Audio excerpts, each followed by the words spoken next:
ಈ ಪ್ರತಿಭಾ ಪುರಸ್ಕಾರಕ್ಕೆ ಒಂದ್ ಅರ್ಥ, ಒಂದು ಯೋಜನೆ ಯಾವಾಗ ಬರೋದು ಅಂತಂದ್ರೆ, ನೀವ್ ಕೂತಿದಿರಲ್ಲ ಇಷ್ಟ ಜನ ವಿದ್ಯಾರ್ಥಿಗಳು, ಹೆಮ್ಮೆಯಿಂದ ಡಿ.ಕೆ. ಸುರೇಶ್ ಹೇಳಿದ್ರಲ್ಲ 7,000 ಜನ ಮಕ್ಳಿಗೆ ನಾನು ಇವತ್ ಪ್ರತಿಭಾ ಪುರಸ್ಕಾರ ಕೊಡ್ತಾ ಇದ್ದೀನಿ.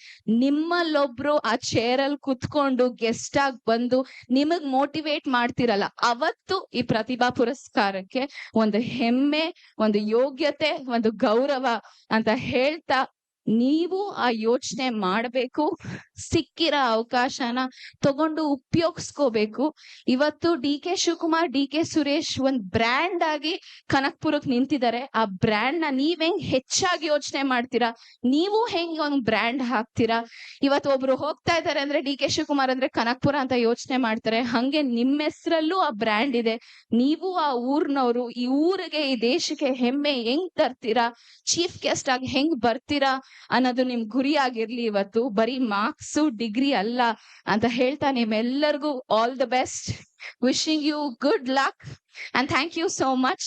ನಾನು ಒಂದ್ ದಿವಸ ಅಲ್ಲಿ ಕೂತಿದ್ದೆ, ಇವತ್ತಿಲ್ಲಿ ನಿಂತಿದ್ದೀನಿ. ನೀವು ಇಲ್ಲಿ ನನ್ನ ಸ್ಥಾನದಲ್ಲಿ ನಿಂತ್ಕೋಬಹುದು ಒಂದ್ ದಿವಸ ಅಂತ ಒಂದು ಆಶ್ವಾಸನೆ ಕೊಡ್ತಾ ನಾನು 2 ಮಾತನ್ನ ಮುಗಿಸ್ತಾ ಇದ್ದೀನಿ. Thank you and have a wonderful day. And ನನ್ಗೆ ಈ ಆಪರ್ಚುನಿಟಿ ಕೊಟ್ಟಿರೋ ಎಲ್ಲಾ ಗಣ್ಯರಿಗೆ ನನ್ನ ಧನ್ಯವಾದಗಳು.